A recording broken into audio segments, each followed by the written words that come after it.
राज्य मंत्री पहुंचे औरैया, बांग्लादेश एवं सपा पर साधा निशाना। उत्तर प्रदेश में इस समय राजनीतिक सरगर्मियां तेज होती नजर आ रही है। 2027 को चुनाव को लेकर जहां पर उत्तर प्रदेश के होमगार्ड राज्य मंत्री स्वतंत्र प्रभार धर्मवीर प्रजापति पहुंचे औरैया, उन्होंने बांग्लादेश में हिंदुओं की हत्या को लेकर जमकर साधा निशाना। वहीं समाजवादी पार्टी पर भी लगाए गंभीर आरोप। उनकी सरकार में दंगे गुंडागिर्दी चरम पर थी। वहीं 2027 में 2017 से अधिक बहुमत मिलेगा बीजेपी को। औरैया में होमगार्ड राज्य मंत्री स्वतंत्र प्रभार धर्मवीर सिंह प्रजापति पहुंचे औरैया, जहां उनका जोरदार स्वागत किया गया। वहीं उन्होंने बांग्लादेश पर जमकर निशाना साधा। कहीं न कहीं बांग्लादेश को समझना चाहिए कि भारत की अहम भूमिका रही है। बांग्लादेश की आजाद कराने में बांग्लादेश को ये समझना चाहिए। वहीं एक और हिंदू की जलाकर बांग्लादेश में हत्या कर दी गई। भारत का शीर्ष नेतृत्व विचार कर रहा है, जहां भी हमारे खासकर मुस्लिम कंट्री में हिंदू अल्पसंख्यक है, उनकी सुरक्षा करनी चाहिए। हमारे यहाँ कोई भी भेदभाव नहीं, चाहे केंद्र सरकार हो या राज्य सरकार। 2027 में 2017 से अधिक प्रचंड बहुमत से सरकार बनेगी। होमगार्ड में निकली भर्तियों को लेकर बोली मंत्री, आजादी के बाद से अब तक योगी आदित्यनाथ जी की सरकार बनी, सबसे बड़ा काम होने जा रहा है। पिछले काफी समय से लंबित पड़ी हुई है, नौजवानों को अवसर मिलेगा। मैं आपके माध्यम से कहना चाहूंगा, हमारे नौजवान किसी के बहकावे में न आए। पूरी भर्ती साफ होगी, बच्चे पढ़े और कामयाब होंगे। सपा बसपा की सरकारों में लिस्ट लगती थी, लेकिन ऐसा हमारी सरकारों में नहीं। जो बच्चा पढ़ेगा वो आएगा, किसी की सिफारिश नहीं मानी जाती। पारदर्शिता के साथ भर्ती होगी, जो भी बच्चा मेहनत करेगा वो कामयाब होगा। अखिलेश यादव कानून व्यवस्था को लेकर सवाल उठाते हैं। अगर बात करें तो देश के अन्य प्रदेशों में उत्तर प्रदेश के कानून व्यवस्था की चर्चा होती रहती है। अखिलेश जी की सरकार को कोई भी याद करे, अखिलेश यादव की सरकार में दंगे भी होते थे, कर्फ्यू भी होते थे। अपने कार्यकाल की तुलना करें तो अखिलेश यादव की सरकार की अराजकता को देखते हुए 2017 में हमारी सरकार बनाई, दूसरी भी बार बनी, तीसरी बार भी बनेंगे। BBS स्मृति विद्यापीठ में आज एनुअल डे में बच्चों के जिस तरह से सांस्कृतिक कार्यक्रम देखे हैं, लगता है कि इस तरह के कार्यक्रमों से देश की संस्कृति को बढ़ावा मिलता है। और आपके माध्यम से मैं अभिभावकों से एक बात जरूर कहना चाहूँगा, जो भी यहाँ अभिभावक उपस्थित हैं, कि आज की परिस्थिति के अनुसार बच्चों को समय ज़रूर दें।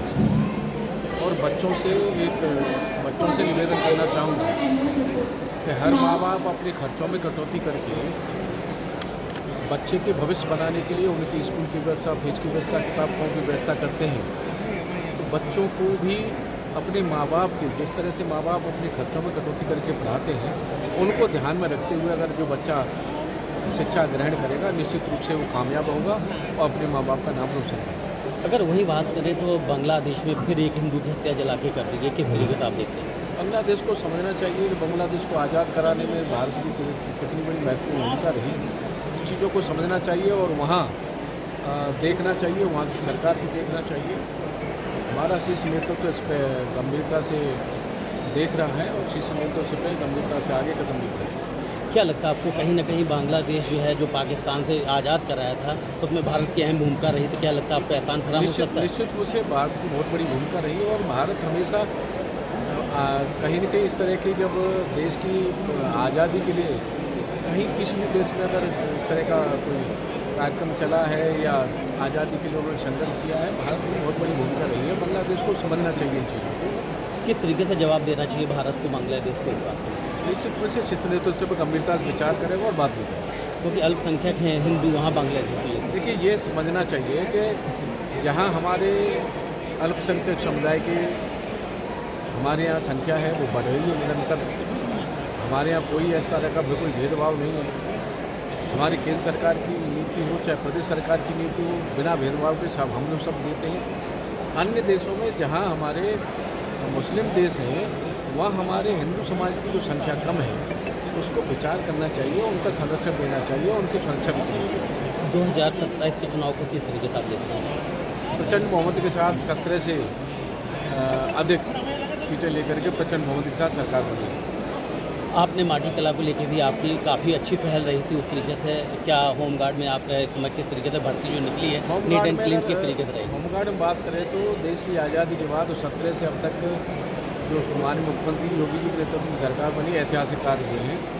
सबसे बड़ा काम बहुत बड़ी पिछले लंबे कांडकोणों से लंबित बड़ी भर्ती होने जा रही है होमगार्ड विभाग में। नौजवानों के लिए बहुत बड़ा अवसर आ रहा है। मैं आपके माध्यम से कहना चाहूँगा कि हमारा नौजवान किसी की बातों में ना आए, पूरी पारदर्शी तरीके से भर्ती होगी और बच्चा पढ़ें और पढ़ने के बाद जो भी बच्चा योग्य होगा वो निश्चित रूप से कामयाब होगा। पहले की सरकार सपा बसपा की सरकार रही है, वहाँ लिस्ट लगती थी, सूची लगती थी।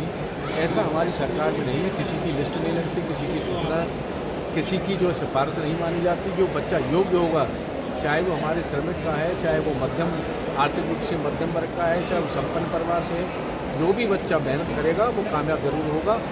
और मैं आपके माध्यम से कहना चाहूँगा, बच्चों को इधर उधर की बातों में ना करके हमें ध्यान देना चाहिए अपनी शिक्षा में और कामयाब होकर के अपने परिवार का नाम रोशन करना चाहिए। अखिलेश यादव कहीं ना कहीं कानून व्यवस्था को लेकर सवाल उठाते हैं बराबर।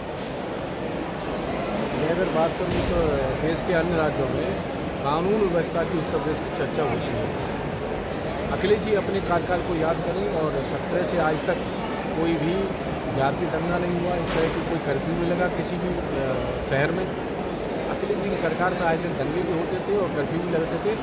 अपने कार्यकाल की और तुलना करें तो जमीन आसमान का अंतर है। क्या लगता है समाजवादी पार्टी में जो उनका कार्यकाल था काफ़ी ज़्यादा दंगे रहते थे? उस समय के परिस्थिति के देखते हुए लोगों ने उस समय के अराजकता को से दुखी होकर के 17 में हमारी सरकार बनाई, फिर दोबारा बनाई, तीसरी बार भी बनाई।